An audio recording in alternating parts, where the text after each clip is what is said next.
Please don't forget to subscribe Mufti Muhammad Online for more Islamic بسم اللہ videos. الرحمن الرحیم۔ محمد نوید حاصل پور سے یہ بھائی سوال کرتے ہیں کہ نفل نماز کھڑے ہو کر پڑھیں یا بیٹھ کر پڑھنی چاہیے، برائے مہربانی رہنمائی فرما دیں۔ بھائی نے بہت ہی اچھا سوال پوچھا ہے۔ دیکھیں، اس حوالے سے یہ بات ذہن میں رکھیے، جو فرض نماز ہے یعنی کہ فجر کے 2 رکعت فرض، ظہر کے 4 رکعت فرض، عصر کے 4 رکعت فرض، مغرب کے 3 رکعت فرض اور عشاء کے 4 رکعت فرض۔ مطلب یہ ہے کہ سنت کے علاوہ جو فرض نماز ہے اور وتر نماز ہے، اسی طرح عیدین یعنی کہ عید الفطر اور عید الاضحیٰ کی جو نماز ہے، اور اس کے ساتھ ساتھ فجر کے فرضوں سے پہلے جو 2 رکعت سنت پڑھے جاتے ہیں، یعنی کہ فجر کے فرض ادا کرنے سے پہلے جو 2 رکعت سنت ادا کیے جاتے ہیں، تو ان تمام نمازوں میں قیام کرنا یہ فرض ہے۔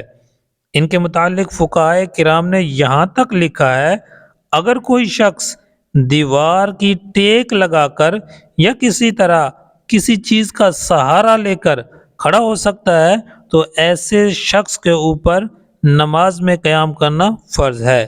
حتیٰ کہ فقہائے کرام نے یہ بھی کہا ہے، اگر کوئی شخص اللہ اکبر کھڑے ہو کر کہہ سکتا ہے، یعنی کہ اتنی دیر کے لیے بھی قیام کر سکتا ہے، تو اس کے اوپر فرض ہے کہ وہ کھڑے ہو کر اللہ اکبر کہے، اس کے بعد بیٹھ کر نماز ادا کرے۔ تو ان تمام نمازوں میں قیام کرنا فرض ہے۔ کون کون سی نمازیں ہیں؟ نمبر 1 پر فرض نماز، دوسرے نمبر پر وتر نماز، تیسرے نمبر پر عیدین کی نماز، اور نمبر 4 پر ہے کہ فجر کے فرضوں سے پہلے جو 2 رکعت سنت پڑھے جاتے ہیں۔ تو ان تمام نمازوں میں قیام کرنا یہ فرض ہے۔ اگر بغیر کسی عذر کے کوئی بندہ بیٹھ کر نماز پڑھے گا تو اس کی نماز نہیں ہوگی۔